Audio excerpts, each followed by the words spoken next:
Hello, and welcome back to another episode of Buckle Up with Simon and Brian, an ultra running conversation. How are you doing, Simon? I'm doing great, Brian. Brian, I want to know, how are your knees? My knees are good, Simon. We have just kicked off the Cocodona 250 as this is being released on Monday afternoon, Monday morning. And my knees are probably going to hurt later on, but probably 5 hours in or so, I'm feeling pretty good, I think. Simon, how are you feeling? I mean, present time recording, I'm actually feeling pretty tired. I just raced Mount Fuji 100 like 48 hours ago, so kind of a little sore, but I'm going to transition now to taper, I guess, or recovery ahead of the race. And if we're talking race day, I'm very happy to be on trail and sharing miles with so many fantastic people at Cocodona. That's right, Simon. Just a few days ago, you were in Mount Fuji racing the Mount Fuji 100. You finished in the top 10%, 250-ish of 2,500 starters at the 100-mile distance. How was that experience? It was a great experience. I think I was shocked by how little information there is out there, especially in the US, about Mount Fuji 100, which is kind of the race in Asia. It's the huge race. It's the UTMB Asian version, really. And you have some of the best runner. I mean, you had Courtney. She finished ahead of me, actually, surprisingly, by a little bit, a little margin Whoa. of probably 18 hours. It was a tight race, but she won against me.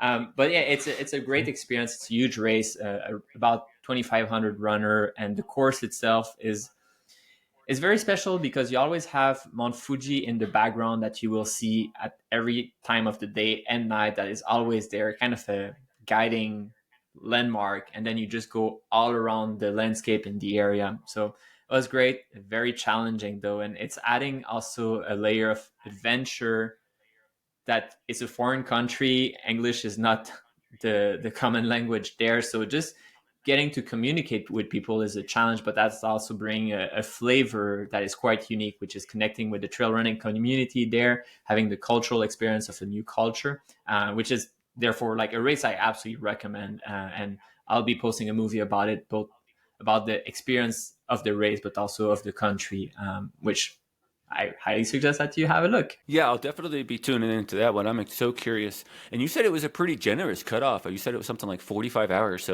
Um, so that seems to appeal to a lot of people as well, even in a challenging event. Yeah, I mean, it's good to say though, yeah, 45 hours is very generous. At the same time, the course itself is probably the third hardest course I've done, of all of the almost 40, 100 mile I've done. So it's definitely a challenging course, but you have time for things to go poorly and adjust and adapt and then push through that finish line.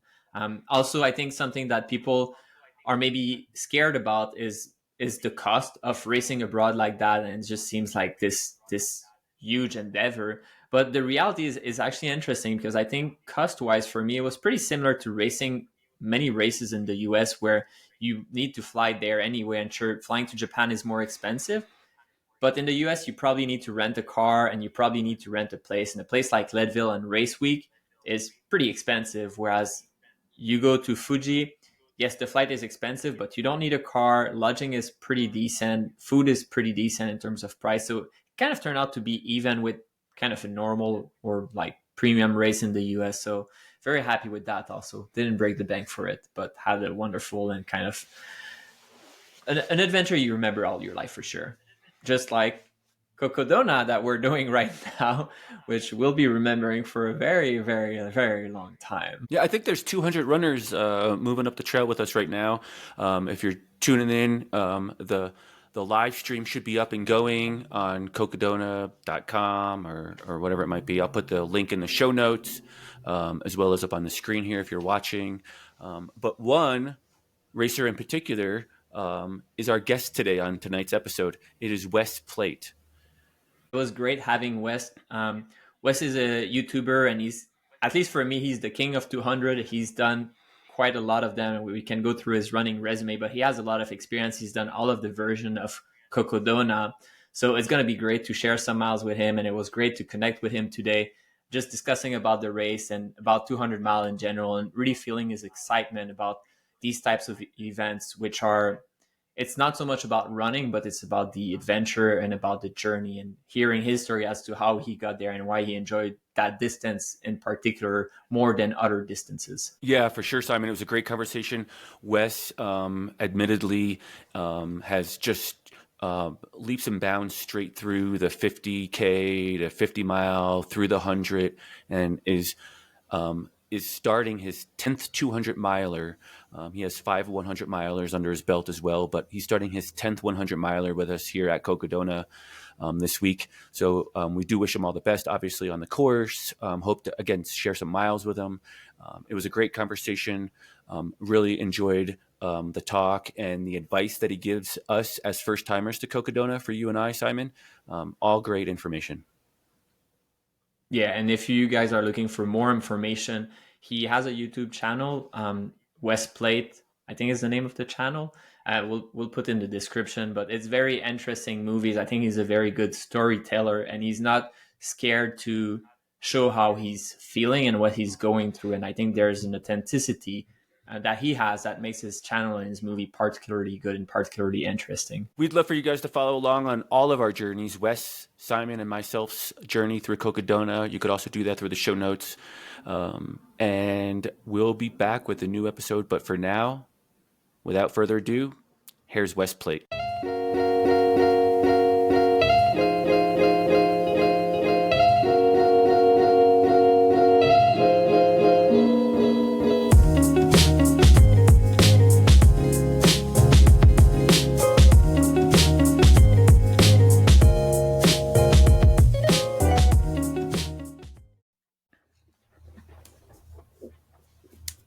Hey, thanks so much, Wes.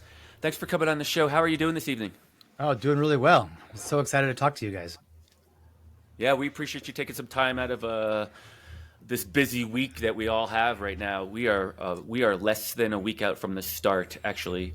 We are on Monday night, and next Monday morning, we're starting Cocodona 250, a huge undertaking, which you have a ton of experience in, and we'll get to in a moment. But I was wondering if we could back up to the beginnings and the origins of how you got into the sport, what that looked like, and just touch on that for a minute, if you don't mind, Wes. Yeah, sure.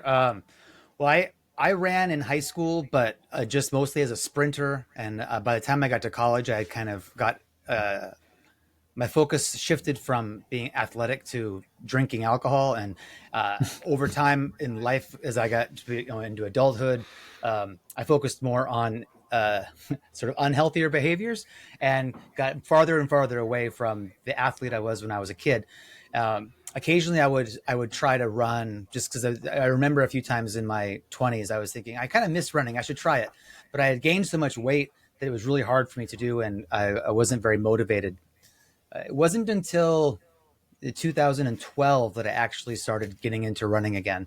And that was 4 years after I'd stopped drinking. I'd lost 70 pounds and had sort of become a whole different person in my health wise. And so I started running easily, or just easy, a couple of miles here and there for the first couple of years, did a couple of 5Ks, and then ran a half marathon in 2014. And that's what kind of got me into the interest of longer distances. A friend invited me to run a half marathon with them.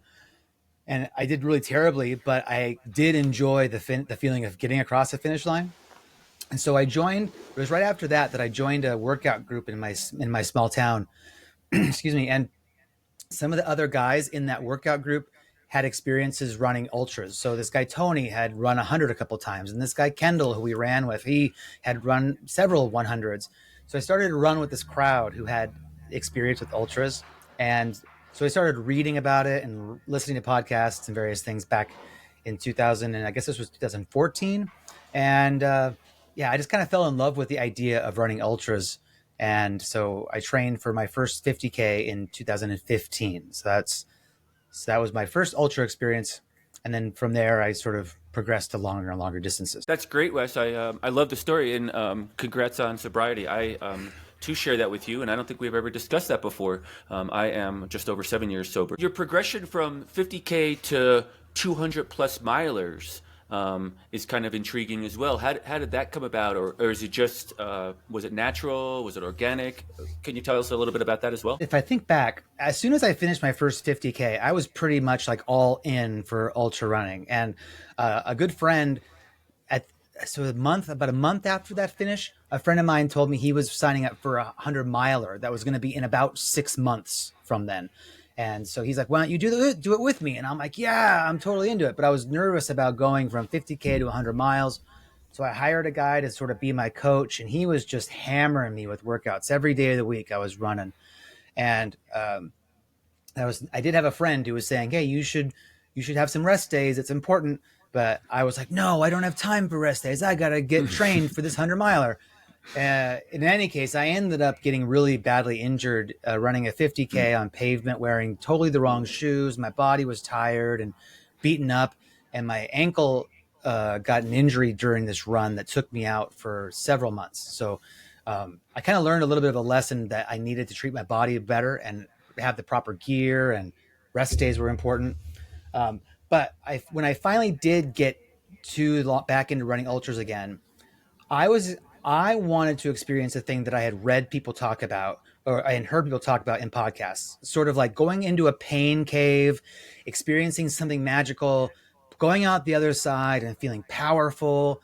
So there was something that I kept hearing about that was this experience, like spiritual experience that people had in long ultras.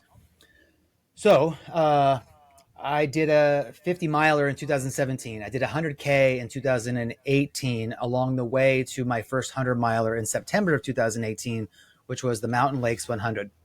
I trained really hard for it. I had hired a coach in 2017 in preparation for my first 50 miler. So I was really on my way to having a successful 100-mile finish because I was working really hard for it. And I had a pretty good run. It was difficult. But as the sun came up the morning of the finish, and I finished in just under 24 hours, I crossed the finish line, and I did not have that sort of spiritual experience that I was hoping for, where I was going to somehow. I often say I almost wanted to hear angels singing or something as I crossed the finish line and have this aha moment of, "Oh my God, this is incredible." I didn't have it, and so I started to wonder if I needed to maybe go longer or go farther. And at that time, I was following people on Instagram who were running 200s. And then I think in 2017 was one of the first years of some of Candace's 200s, like Tahoe might have been in 2017. So I was starting to see people push the limits and start to do 200s on social media.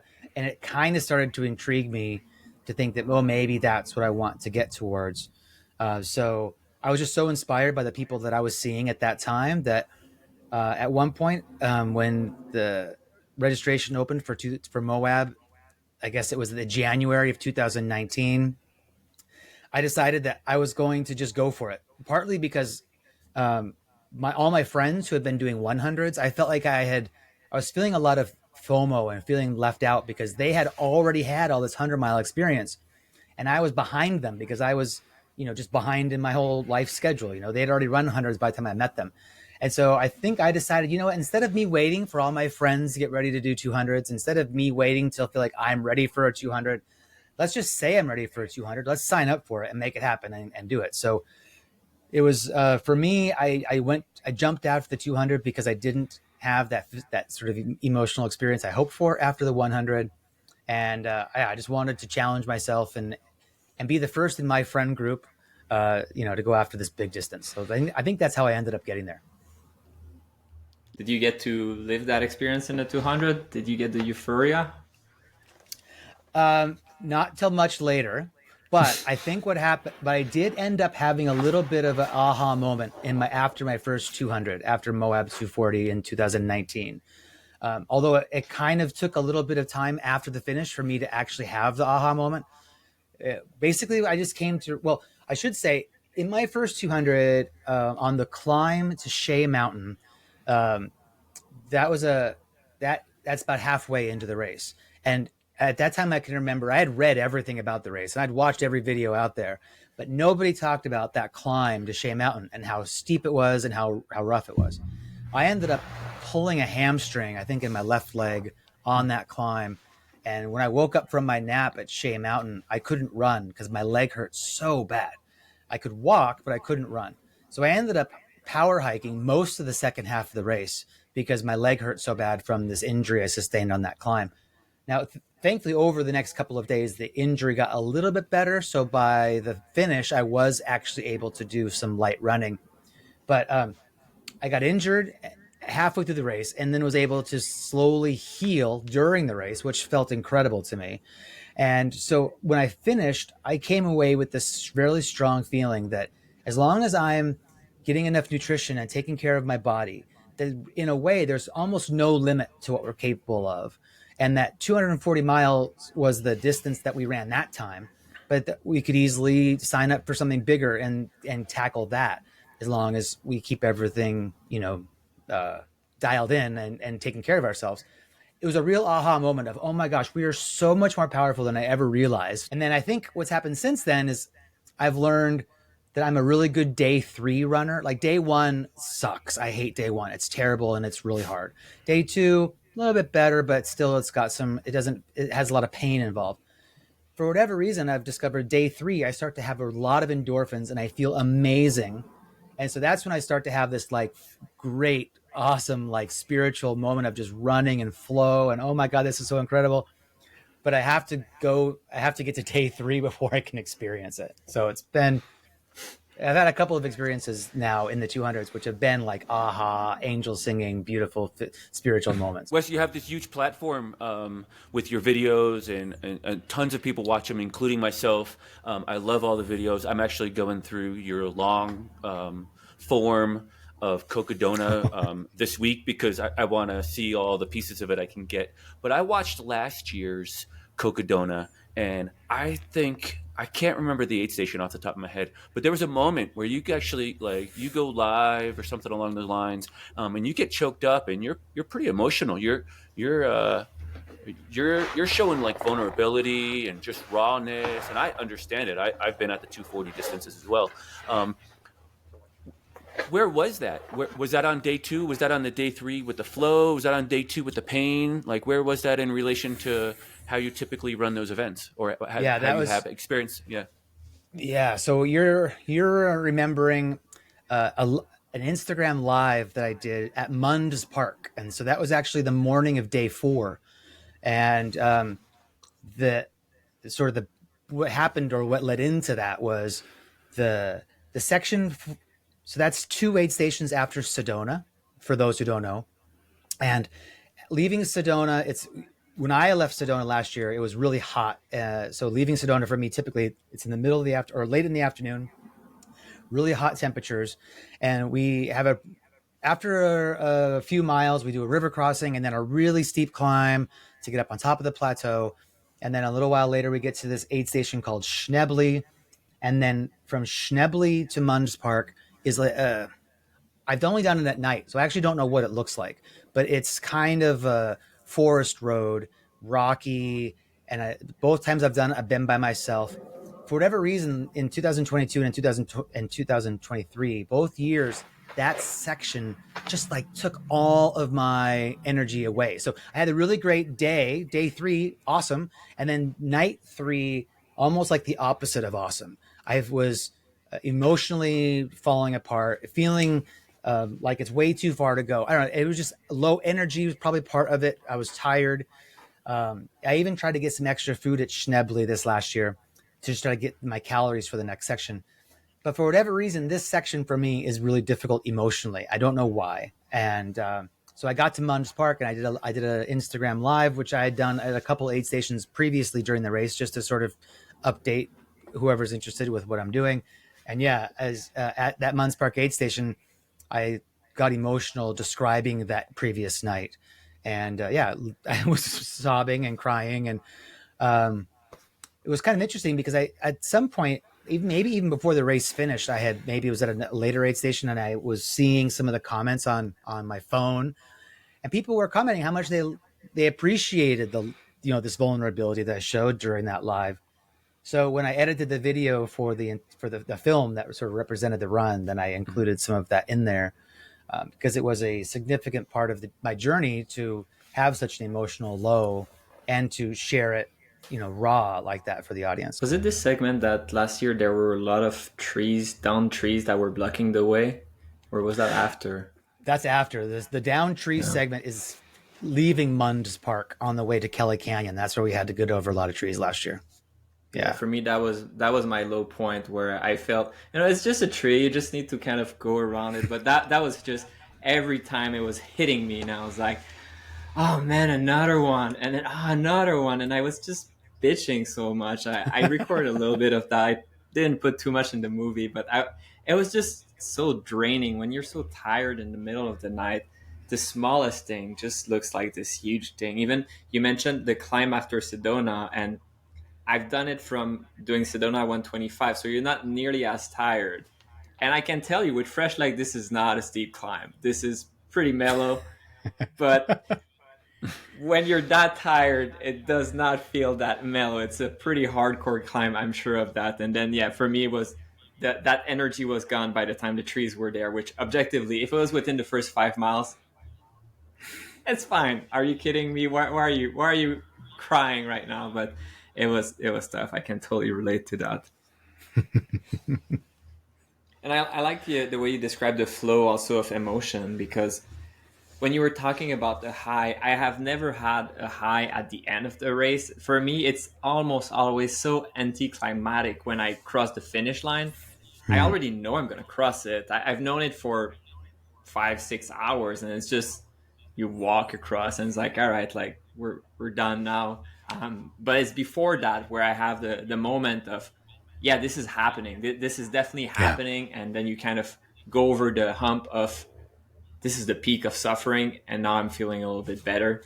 And now I'm like, wow, like I can do anything. And then I'm flying, and then it's just grinding through the finish, which is almost boring at some point. But no, that's pretty cool. Yeah. I was talking with a friend about running these events somewhere along the line, and we were talking about how sometimes we get like a little euphoric near the end. Like we don't want the process to end. We just want to keep rolling with it, right? And do you experience that as well, Wes? Is that something that you experience? Simon's, for those listening, Simon's shaking his head with a definite no.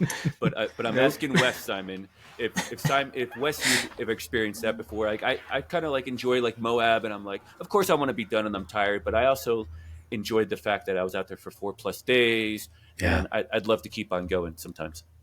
I feel the definitely conflicting emotions about the thing ending. There's a part of me that from the moment the race starts, I can't wait for it to be over. And so every moment's like, God, it just sucks. It sucks. But then once it's over, then I'm similarly sad that it's over, because I have enjoyed the experience. A lot of the experience has been very positive, even throughout the pain of it. I made a comment to myself or to the camera at the end of the Oregon 200. I had this feeling of feeling really lucky that for 4 days, I didn't have to think about anything. I didn't think about anything. All I had to do was run and get to the next aid station. And for me, it's really relaxing in a way to get away from all the stress of real life and be in this make-believe land of aid stations and positivity and runners who all love each other and volunteers who love us, right? It's like, it's such a great environment. Of course I want to be in that. I definitely feel also the similar, Simon mentioned sort of anti-climax of the finish line. It does feel a little bit of that way. It's like you come across the finish line. It's like, oh, now it's over. Yeah, let's cheer for a moment and feel good about it. But now step aside because somebody else is finishing and now it's their turn to get the glory. And, 5 minutes later, anybody's forgotten you've been there. And, I even though it sucks and I complain every moment during the race, as soon as it's towards the end, I'm starting to get sad that the wonderful journey is coming to a close. Yeah, I think there's a point where I feel like the training and the process was just so long and sometimes daunting and challenging and all those things that I want from it. That of course 96 hours is a long time to be out on any any endeavor. Yeah. But I'm like, gosh, 96 hours, this thing's over. Like I put all this work and all this energy into it, and here it is. It's just dissipated in 96 hours. And I actually got a little like maybe upset. I would say upset. I mean, I didn't like lash out at anybody, but I mean, I think I was like an hour away from finishing or having had finished an hour already. And I got a text message, like somebody was like, "Hey, great job. What's next?" And I was like, "What's next? Like, can I have this moment?" Right. Yeah. I feel like every time I finish a race, someone's asking what's next. And there's almost this subtle expectation that what you do next has to somehow be bigger or more grand than the thing you just did. That's that's a difficult thing. And I know that when I had finished the Grand Slam of 200s in 2022, I did Cocodona and the Triple Crown. So four 200s in 1 year, which felt like a lot to me. You know, I was like, okay, great. What are you going to do next year? You know, and maybe some people are disappointed because I only ran 3 200s the next year. You know, it's an impossible thing to constantly be upping and doing more and more and more. Yeah, but it's such an enjoyable experience that to do these 200s, that it's really become my favorite distance, and the community around it is so meaningful to me, and the people involved, that it's something that I'm really happy to be a part of every time it happens. I'm curious, why do you prefer the 200? Because clearly you have a preference for that versus the 100. Yeah, I think the reason why I prefer 200 is because of the slower pace of the thing. When I've run 50 milers or 100 milers, it strikes me how fast they are, and how even in 100, you know, in order to finish a lot of these races in under 24 hours, which is a common goal, you know, you can't be resting. You really have to kind of be working the whole time. And that level of intensity is just, it's hard, I guess. I mean, it's kind of weird to me to complain that a 100 miler is too hard. That's why I'm doing 200 milers. But the lower intensity of 200s, I think, in a way, make them easier. At the same time, 200s are also harder because of there's so much more time out there, and the exhaustion is actually greater in the end. But it's the multi-day aspect that I like as well, because you have day 1, day 2, day 3, day 4.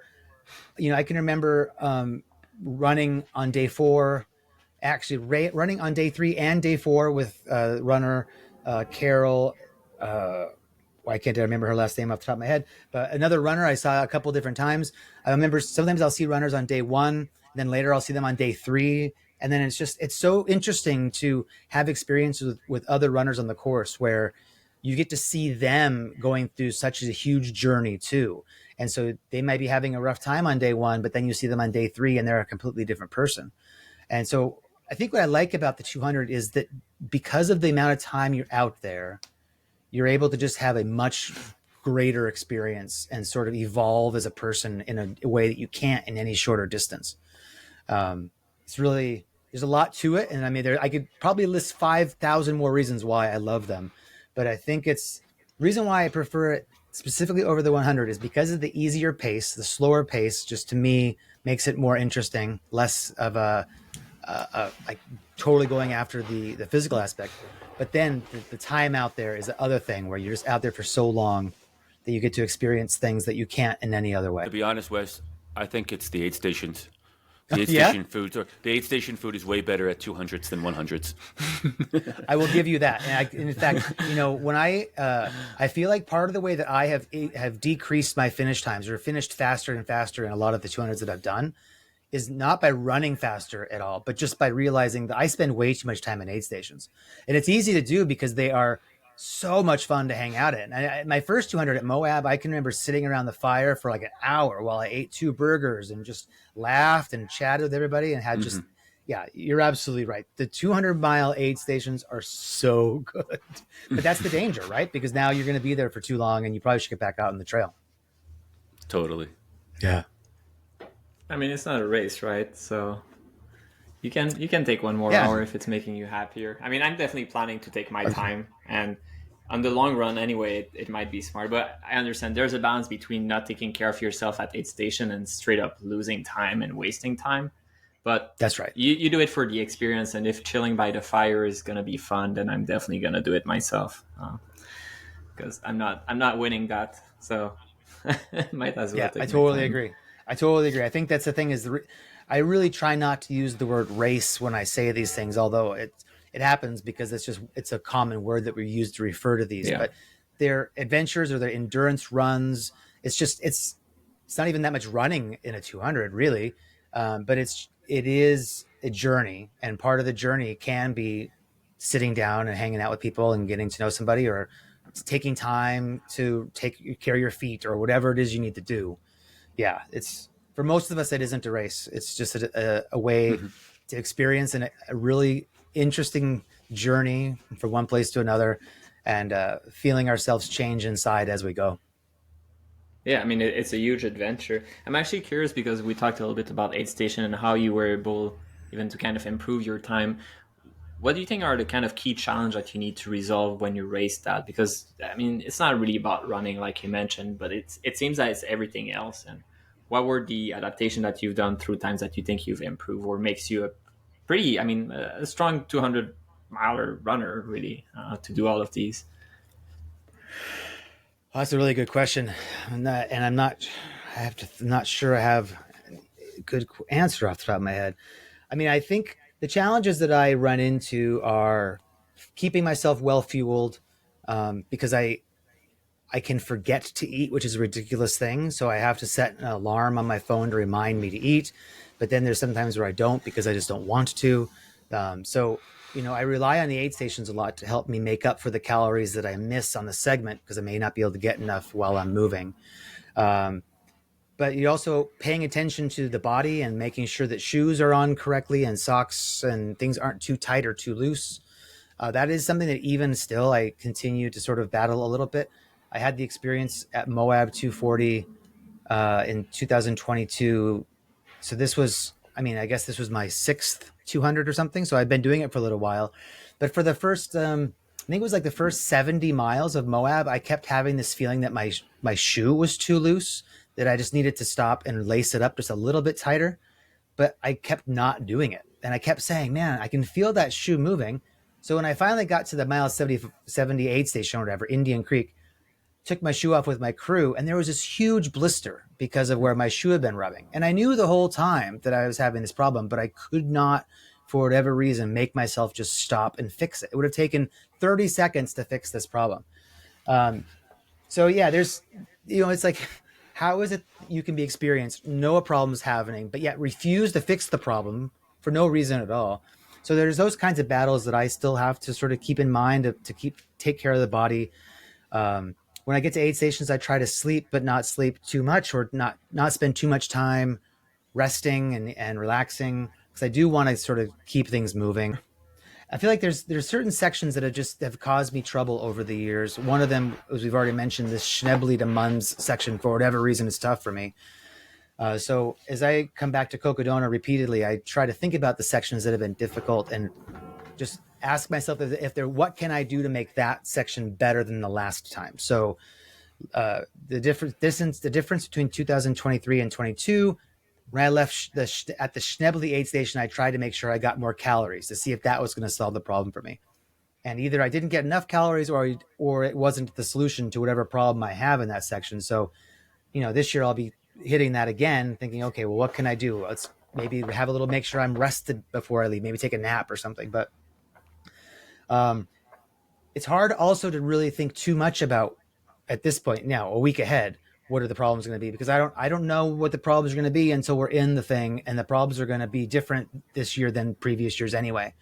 So this sport really promotes a lot of, be as prepared as you can, think about possible things that could go wrong, and think about how you might solve them if they happen, but yet staying loose, because you're not going to know what the problems are until they hit you, and you can't really predict it. There's a lot of problem solving that makes ultras really, special. So yeah, I'm not sure that totally answers the question, but it is something that I'm continuing to struggle with, how to get even better at this sport. I'm not sure it's totally possible to be perfect at it, but I keep journeying through it because I do enjoy the journey. Yeah, I mean, yeah, you can't resolve everything. You're totally right, and planning for the unexpected is definitely a thing. I'm curious. So you mentioned that you sleep mostly at aid station, which is a semi-debate we've had already. Sleeping by the trail or sleeping at aid station. So curious, what's your take on that, and how much do you plan ahead of time the sleep that you'll have versus do you go by feeling?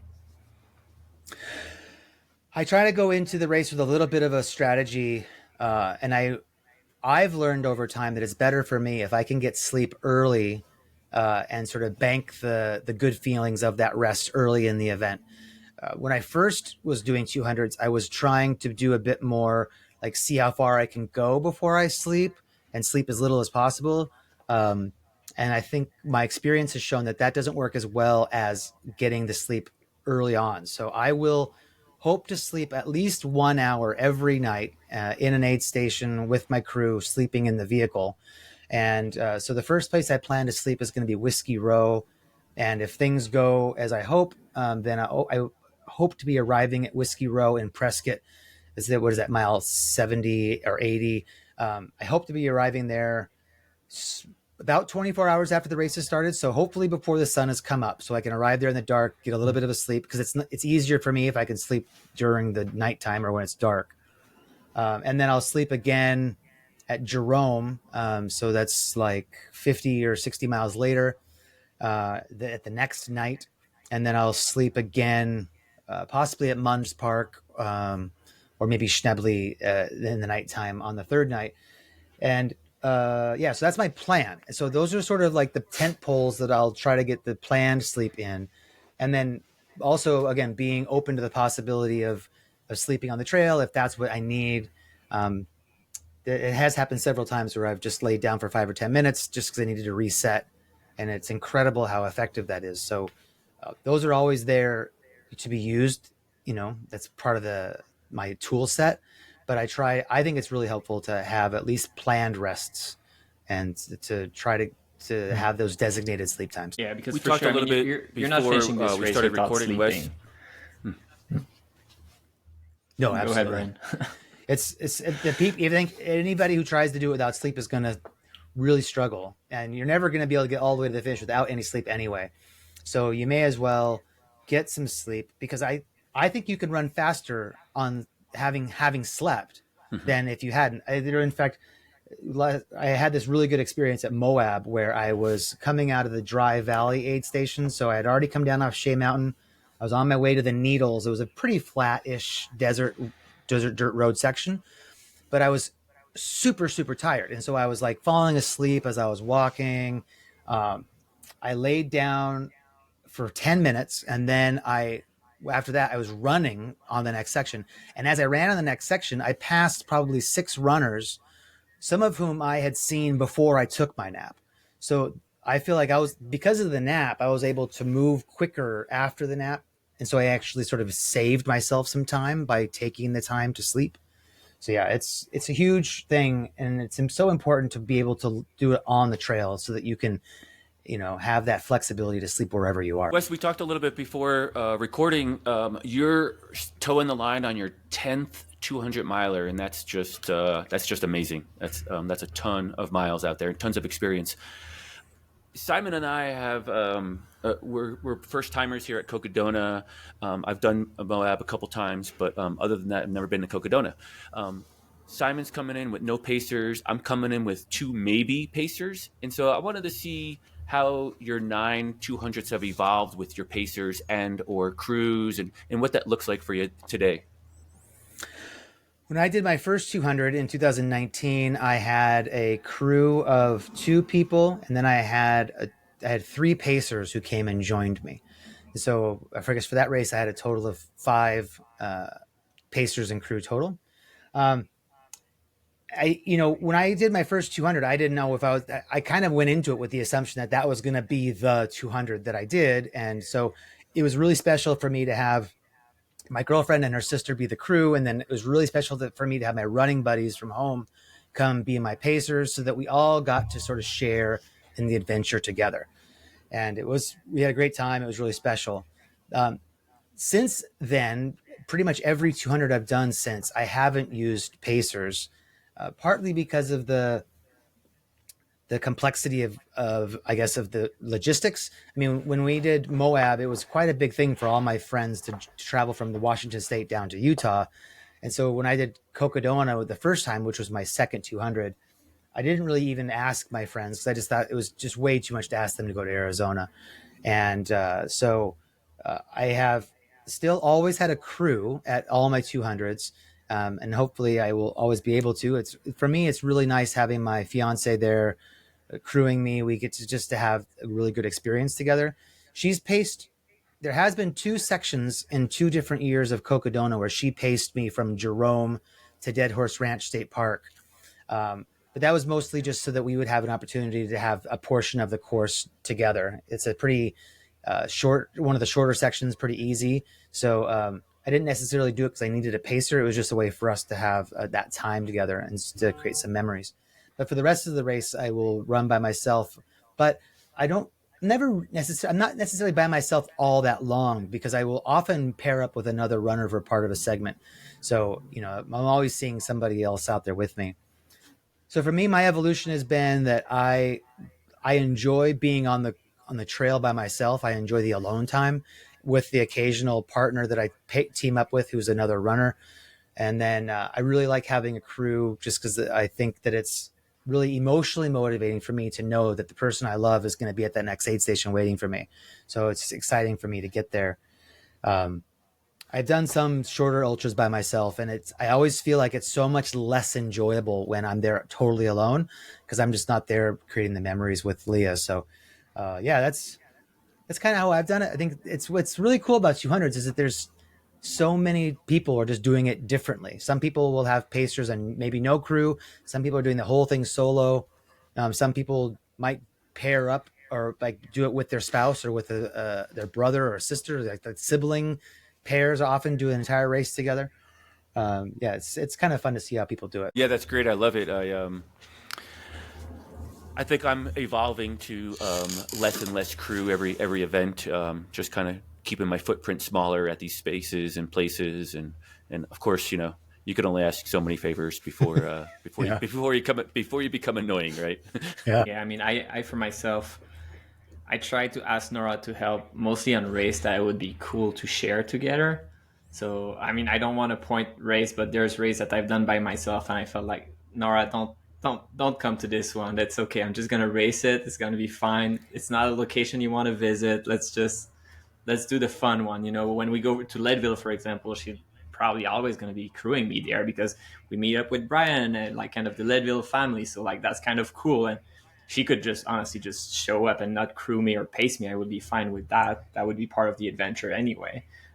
So yeah, it's kind of the sharing experience. It's not just about the runner, but it's also your crew, your Yeah. supporters, and everything. So it's cool that you get to share that with Leah. It's really nice. Yeah. Yeah, we've been able to visit places that we never would have otherwise been. That's one of the gifts that running has given us is the chance to go to places that we wouldn't have been, meet people we wouldn't have met, and just have experiences that otherwise never would have happened. It's quite special what we get to do as ultra runners and what we get to see and experience. And you mentioned it before, the gratitude feeling. I think that's something that you can. I almost always at some point in the race, after kind of an acute pain, will feel gratitude for being able to be out there, for physically being able to do these things, for having the time, for having the resource. It's not cheap sometimes to race. To have someone like Nora that can support me and kind of that's driving me forward. And I think expressing it is important because we get to do that, and we're very fortunate. That's not everyone or that can have these opportunity, and it's a beautiful sport. Yeah, I agree with you totally. You had mentioned before like that shared experience and kind of enjoying the aid stations, and you made me reflect on my own memories of Moab. And I remember Geyser Pass. I hit that late afternoon, and it's pretty exposed. You're at mile 200. You could smell the barn. You still have a few more miles to go, but you're close. You're in there, and it was hot, and I was just gonna wait for the sun to go down, but my crew was there, my wife, my kids, 4 or 5 crew members. It was the COVID year, so we parked all the cars back to back, and we made a little small encampment.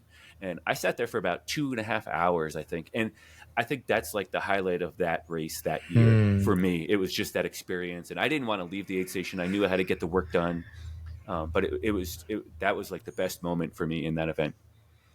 Yeah, it's funny to hear you tell that story because it just makes me think about how that's that special moment. Like so many things had to happen for that moment to be created, and so if you had just driven out there with all your friends and family and set up the cars and just laid down in that spot, it wouldn't have been nearly as special because you had is what you did because you had to move yourself on your own 2 feet more than 200 miles to get there, and you're exhausted and you've seen so many things and felt so many things, and so the version of you that had to get there on your feet is so is in such a different mental and spiritual space to accept that moment and enjoy that moment that it creates yeah, it just creates something really special that you can't otherwise get there. You can't take a pill to get to have the feeling of that moment.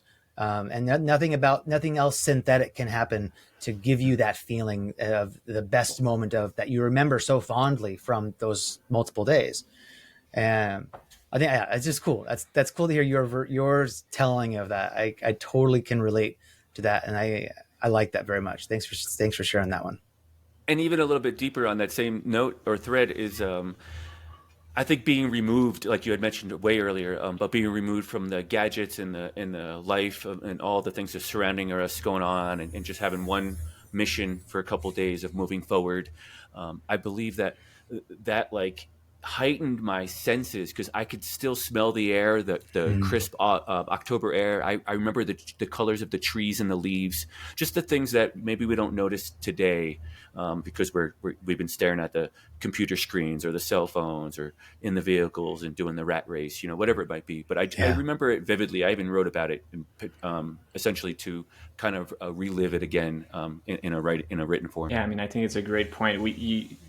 Going through this adventure and this challenge, both physical and emotional, puts us in a different mindset, and disconnect us from reality and puts us in a situation that is totally foreign. And I think also what I experience, and I'm very acutely aware in most races, also you bond very quickly with some people through the shared adversity, especially when you don't have a pacer. You're going to share some miles with people in the middle of the night, and sometimes you will talk, but sometimes the connection just happens non-verbal, and that was particularly obvious for me. I just raced Mount Fuji 100.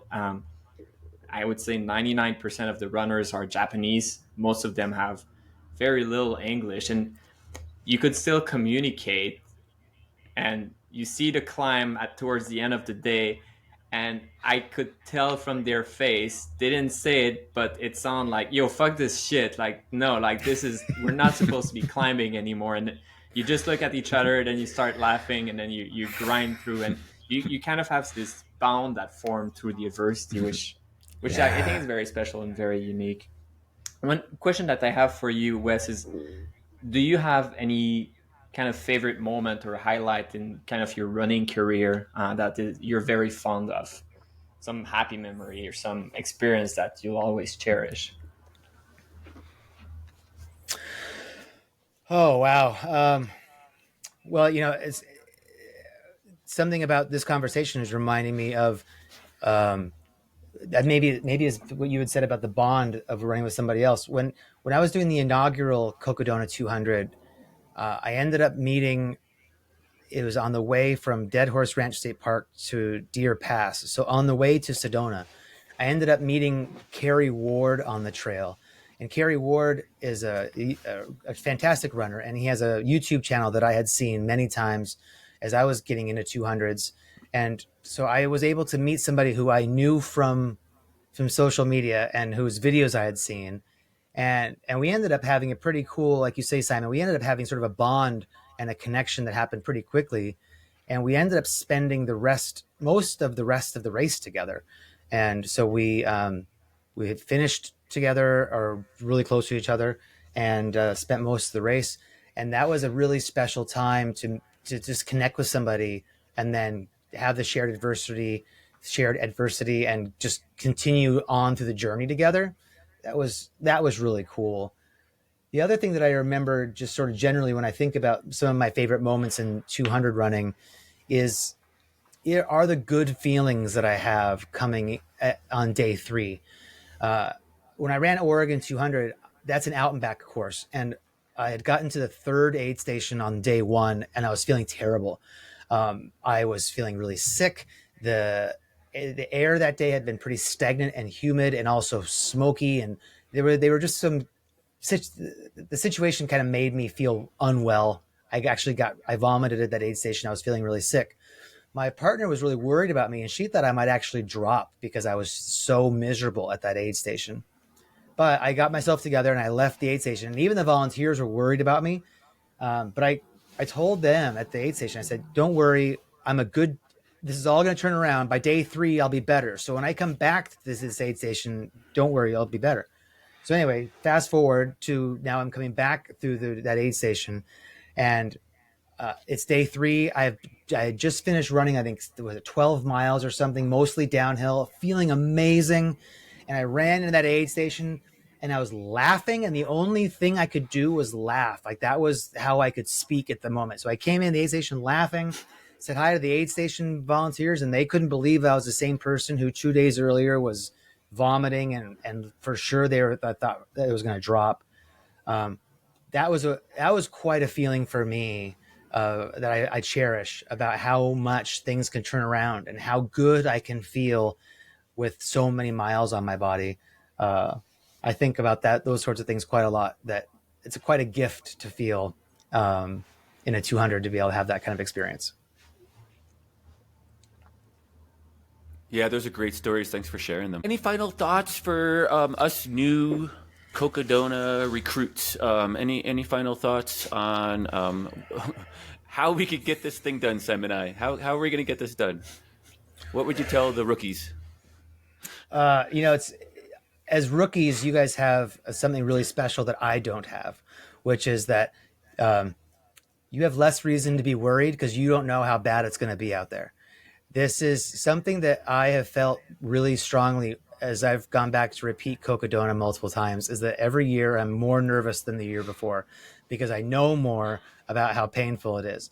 So, not that I want to scare you, but you're in a good spot because you don't know what lies ahead.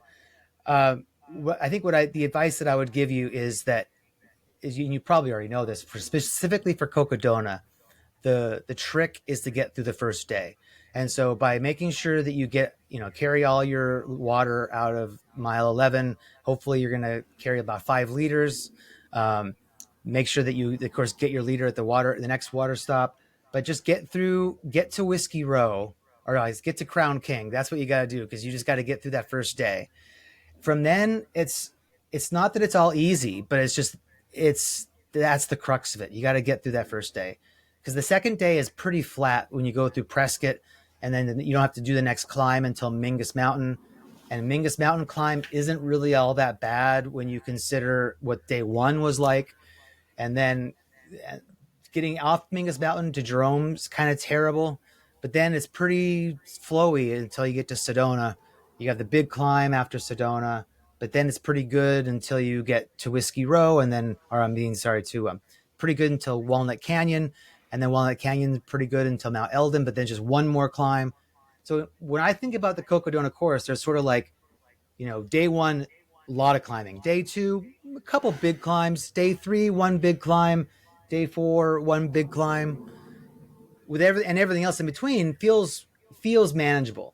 So I guess my suggestion is think about those climbs as being those big battles, and then aside from those battles, it's not.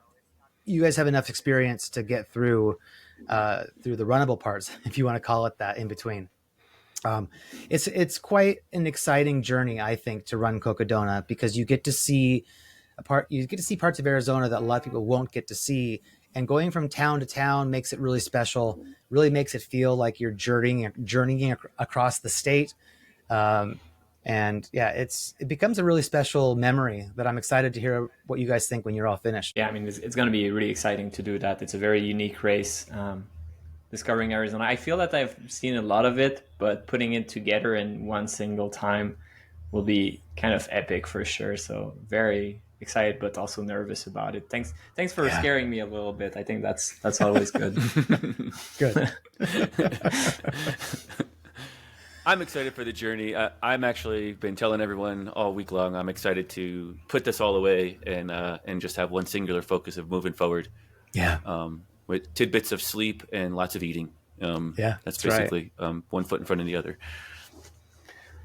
We have some show features or a show feature today that we do, Wes, and you're more than welcome to help us out. We'd love your assistance with this. So we do a coach's corner. I coach full time online, and we have people write in with questions, and we try to dissect them and answer their questions as best as possible with what we know. So this question is kind of long winded, but it comes from a local guy into my area in Glenwood Springs, Colorado. He's been Simon. He's been a long time listener. All 12 episodes he's listened to. So Is it the one with the dog that falls Hey, asleep Simon, when listening? no. So Wes, we have a listener who plays this for his dog at night, so his dog will fall asleep. That's a wonderful gift for that dog. Yes. So here's our question for both of you guys, and then we'll all chime in, and we'll just do a little round robin on this one question. One question in Coach's Corner tonight, but it's, hey, Simon and Brian, I was wondering where you guys stand on listening to music and podcasts while running and racing. I used to be more of a purist, preferring to listen to the rhythm of my own heartbeat and to be more in tune with my natural surroundings. However, I'm admittedly a podcast junkie. I'm enjoying yours, and I have been leaning into music during my runs lately, especially on the longer ones to help pass the miles. I distinctly remember you, Brian, playing We Deserve to Dream by Xavier Rudd on our drive to the starting line of the Leadville Silver Rush 50 in 2022. It was the first time I ever heard the song, yet it stayed with me for much of the race, especially the verse, "All we want is running down the mountains." It helped me keep going and remains on my playlist today. Music is undeniably a powerful motivational force, but I don't know if I would use it during a race because it sort of removes me from the present moment, not to mention some considerations about awareness and safety. What are your own opinions, practices with music and running or racing? Anyone want to go first? Yeah, so I can go first. I mean, for me, I think you have to do what you have to do. So definitely no judgment about what's the pure form of running with music, without music. I think this is you need to let go of these ego of, for example, people that get into ultra running will think that to be an ultra runner you need to run the whole thing. And no, it's fine. You're walking sometimes, you're sleeping. Do what you have to do, because just making it to the finish line is pretty difficult. Um, when it comes to music myself, I almost never use that in a race, but it's mostly for practical reason. Um, I think the safety point is important, but also I like talking with people. And what I've experienced is that pretty often you have people that have headphones and you try to chat with them and they don't respond. That's annoying me. So I don't want to do the same thing. I also just want to use my phone as the ultimate backup for basically all of my systems. So my navigation, my light. So I turn off my phone and I don't want to use the battery. But there's been exception. When I race Jackpot 100, which is just a loop in the park, 1 mile loop, I think I would go crazy without any music. So then I use it, and yes, it's helping me a lot. But otherwise, music for me is much more of a training thing on the treadmill when it's extremely boring. That said, listening to our podcast is actually a good choice. I would definitely recommend that to anyone because there's a lot of good information. But yeah, I'm not using it so much myself. And Wes? Yeah, so my strategy is I listen to podcasts during my training runs, and that's a way for me just to keep the training moving. I don't like to think a lot about whatever life problems or something while I'm running. So during my training, I like to listen to podcasts to keep my mind occupied. But I do not listen to anything during events. And then I don't think too much about it, or I don't have a very deep philosophical reason as to why. But other than I just enjoy just being completely present and listening to just the sound of the world around me. And I'm not necessarily thinking about anything during all that, but when I do events, I don't listen to music or podcasts. Although there always can be exceptions. Sometimes if it's in the middle of the night and I am just, really tired and just slogging out some miles, even in an event, I might play a podcast out of the speaker of my phone just to keep my mind entertained or give me some company for an hour or so. But yeah, I think I can't run. I can't personally listen to music when I run because then I find I start to change my breathing patterns based on the music I'm listening to, and then next thing I know, I have a side ache or some kind of other stitch in my body that doesn't feel comfortable. So I listen to podcasts during training, but not during races.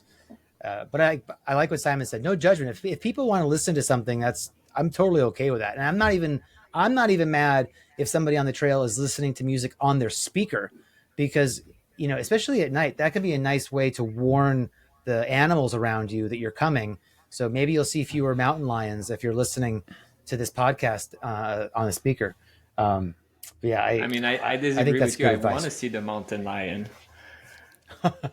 I Yeah. want to see the mountain lion. Well, Don't scare them away. I need that for my movie. Otherwise, the story is boring. So wait for me to be gone. Also, the speaker for me depends on the song. I agree with that. Sometimes it's actually really nice, but sometimes like, oh man, can you put something else, please?